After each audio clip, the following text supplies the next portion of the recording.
Good morning તો બસ market થઈ ગયું છે ઓપન. ચાલો ટ્રેડ પણ આપણે બની ગયો છે. ટાર્ગેટને વેટ કરીએ આપણે. પહેલો ટાર્ગેટ આવશે, પ્રોફિટ બુક કરવાનું થશે, એસએલ લેવાનું થશે, જેમાંથી લેવાનું થશે, જે મળશે આપણે લઈ લેવાનું થશે. આપણને અનુભવ છે ત્યાં સુધી માર્કેટ ટાર્ગેટ ત્યાં પહોંચી ગયેલું છે.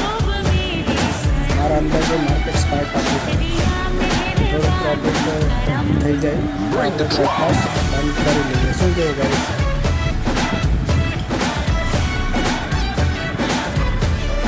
ચાલ ચાલ ઉપર ચાલ. ટાર્ગેટ આવી જાય તો ગાઈસ સબસ્ક્રાઈબ કરી આપો. Target done. Subscribe please. Thank you.